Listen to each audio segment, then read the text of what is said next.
a good hello. Can't believe I got stuck then with my words and don't know what's happening with my hair. One side is like loads longer than the other. Anyway, there we have it. And that there would kind of sum up what's going on with my brain today. My dyslexic brain is proving to not be functioning at its optimum. And I don't know why it's not functioning at its optimum. It's not making any sense to me.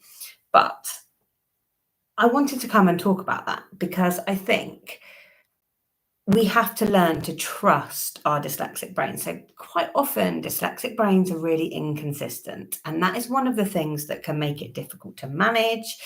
And it can also make it difficult for people to identify. So particularly when we're in the classroom, because it looks like some days we can do things and other days, for whatever reason, we kind of can't. It's like having a bad day, and dyslexia is like super rife. And what I've learned, the more comfortable I've become with my dyslexia diagnosis and the more I've learned about it, the more familiar I've become with it, the more I've learned to trust it. And the more I've learned to work with it when it's feeling really efficient and abandon it and not judge my success when it isn't functioning at its optimum. So, for example, today I got up really early because I really wanted to get as much work done as possible because I wanted to spend a bit of time with my daughter this morning, help her sort her room out and stuff. And I'm not joking when I say literally everything I attempted to do didn't quite go to plan. I didn't read it carefully enough, or I wasn't processing it enough. Took me 2 hours to send 2 really big emails. One of the emails I sent, I've realised because of my slower processing, I hadn't actually read the instruction, hadn't actually read it carefully, so I've had to kind of backtrack and write another email. But about 9:15, I was like, actually, you know what? I'm just going to abandon that. I'm just going to abandon trying to use my brain right now, and I'm going to go and do something completely different, and I'm going to come back to it later. And I guess you could say super privileged because I work for myself. And if you work in a workplace, you might not have that same flexibility or freedom. But here's my point. Maybe as a dyslexic, you should be working for yourself. But equally, as an employer of dyslexic people, do you understand that there will be days where hyperfocus kicks in and they will produce 4 times more than a normal colleague, but other days where they are going to really struggle and they're not going to be able to produce as much. And understanding that inconsistency, and that inconsistency isn't based on laziness, it isn't based on unintelligence, it isn't based on lack of capability, it's based on the fact that our brains are just really inconsistent.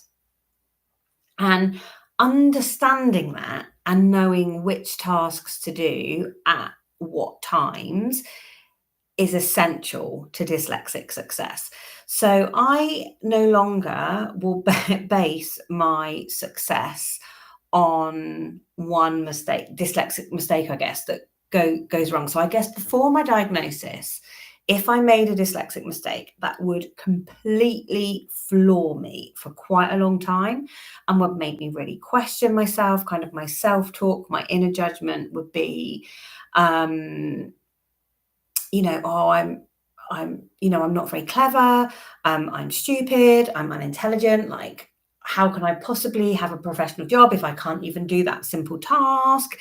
And I think what I've learned over the years is a one-off task is not a good judgment of somebody's overall ability. And when we're thinking about success and we're thinking about capability, we've got to look at the bigger picture. You can't just look at one event, one mistake, because we're never going to get rid of dyslexic mistakes. Because if we're living in a language-based world, there is an element of communication and we do need to get things right. But sometimes we don't get things right. We recognize that we don't get it right because of slower processing or because we've misunderstood something. And because we're super conscientious, that actually we can go back and correct that mistake, or actually learn from it and do it differently again next time. I think understanding that is really, really important. So yeah, I just wanted to share that with you, really, that I'm human and I am dyslexic, and there are days when things totally go to plan and days when things really don't go to plan. And I think one of the reasons probably why I'm feeling a bit burnt out today is, ironically, I actually had loads of sleep last night. But I think I've had a lot of hyper focus this week, a lot of hyper focus on lots of things, on report writing, on creating and launching my one-to-one membership, Rebel Up. I'm really excited by that. And actually the mentorship, not membership, mentorship, the one-to-one mentorship that I finally created is all about learning to trust your brain and work with your brain. So I guess it's quite ironic that my brain is not functioning today at its optimum. But the good thing is I trust it, and I know that this will pass. I know what tasks to attempt and what tasks not to attempt. So, for example, to try and write a report today would not be successful. Like, it would have errors in it. It would take me a really long time. Whereas on another day, on a good day, I could potentially write 2 reports in a day. So I think it's about looking at learning to work with your brain rather than against it. And the more you trust your brain, the more you can work with it, the more efficient you are. And then the less mistakes you make, so the more confident you become, if that makes sense.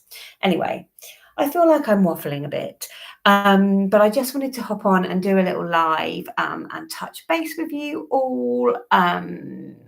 It's Friday here, so I'm definitely not going to be on social media as much this weekend. Going to try and have a bit of a break.